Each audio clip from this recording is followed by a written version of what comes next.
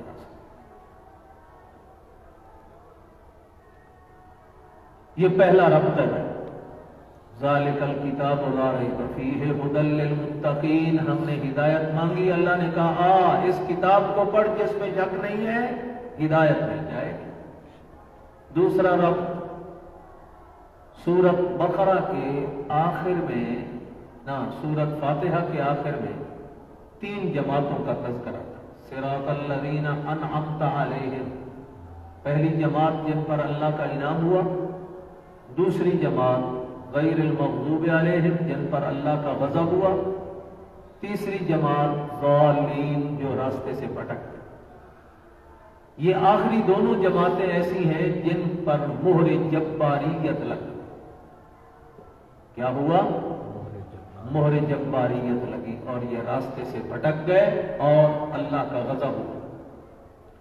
تو سورۃ بقرہ کی ابتدا میں بھی اللہ تعالیٰ نے انہی 3 جماعتوں کا تذکرہ، فاتحہ کے آخر میں بھی 3 جماعتوں کا تذکرہ، اور بقرہ کی ابتدا میں بھی، کیونکہ جب قرآن نازل ہوا اور حضور کی دعوت چلی تو ابتدا میں 2 لوگ، 2 جماعتیں وہ وجود میں آئے۔ کچھ تو مخلص صحابہ کی جماعت جنہوں نے زبان اور دل دونوں سے موافقت کے ساتھ اس دعوت کو مان لیا، صحابہ کی جماعت کہتے ہیں۔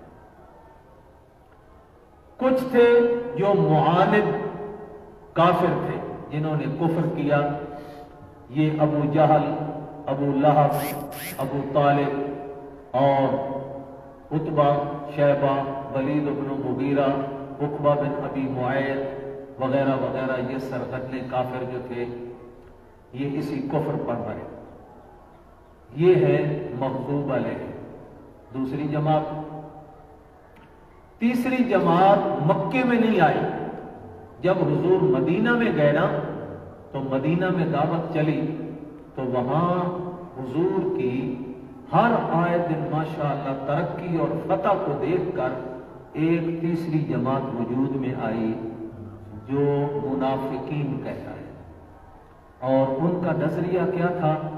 بھئی یہ لوگ پڑھتے جا رہے ہیں اور اوپر سے اسلام قبول کر کے کلمہ پڑھ کے ان کے ساتھ ملے، لیکن اندر سے انہی اپنے سرغنوں یہودی پیروں مرشدوں کے ساتھ اپنے تعلقات باہر رکھیں.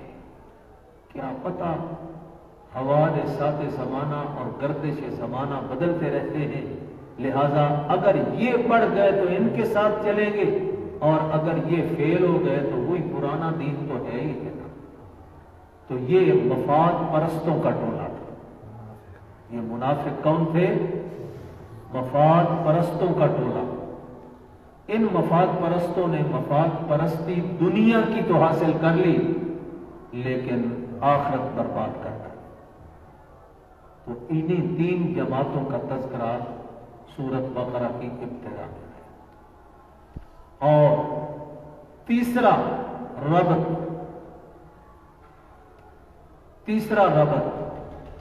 فاتحہ میں بھی مسئلہ توحید بنیاد تھی.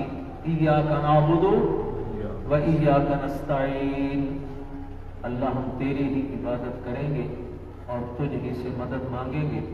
اور سورۃ بقرہ کے اندر بھی ان چاروں مضمون جو میں نے بقرہ کے بتلائے، توحید، رسالت، جہاد، انفاق، ان چاروں کی بنیاد پھر مسئلہ توحید. کیا ہے؟ مسئلہ توحید. کیونکہ مسئلہ توحید کا بیان مقصود نہ ہوتا تو اللہ نبیوں کو بھیجتا ہی نہ. تو رسالت کا مضمون بھی حقیقت میں توحید کے تابع.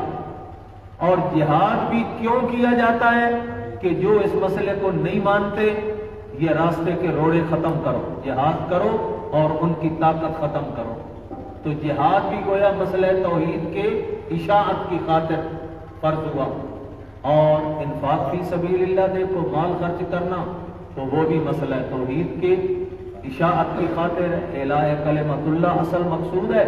اور اس میں چونکہ مال خرچ کیے بغیر اعلاء نہیں ہو سکتا، جہاد نہیں ہو سکتا، تو انفاق فی سبیل اللہ کی بنیاد بھی مسئلہ توحید، امور انتظامیہ کی بنیاد بھی مسئلہ توحید، امور مصلحہ کی بنیاد بھی، بنیاد گویا سارے قرآن کی وہ اللہ کی توحید کا مسئلہ ہے. اگر مسئلہ توحید نہ ہوتا، قرآن نہ اترتا، نبی نہ آتے، حضور صلی اللہ علیہ وسلم کو ختم نبوت کا تاج نہ ملتا، جہاد کا فریضہ نہ آتا، انفاق کے مسائل نہ آتے، امور انتظامیہ، امور مصلحہ، ان ساری کی ساری چیزوں کی بنیاد اللہ نے مسئلہ توحید. تو اس اعتبار سے بنیادی طور پر گویا دونوں صورتیں فاتحہ اور بقرہ آپس میں مسئلہ توحید کے بیان میں مربوط ہو گئی. یہ چونکہ بنیاد ہے، اس لیے اس بنیاد کو اللہ تعالیٰ نے سورۃ بقرہ میں 4 جگہوں پر بیان کیا ہے مسئلہ توحید کا دعویٰ. پہلی جگہ پر کیا 3 رکوع کے شروع میں، یا ایھا الناس اعبدوا ربکم الذی خلقکم والذین من قبلکم لعلکم تتقون. یہ سورۃ بقرہ کا دعویٰ ہے، دعویٰ توحید. صفحہ 22 پر، صفحہ 22 اور دوسری سطر سے یہ دعویٰ شروع ہوگا. یا ایھا الناس اعبدوا ربکم الذی خلقکم والذین من قبلکم لعلکم تتقون. دوسری بات اس دعویٰ کا اعادہ کیا جائے گا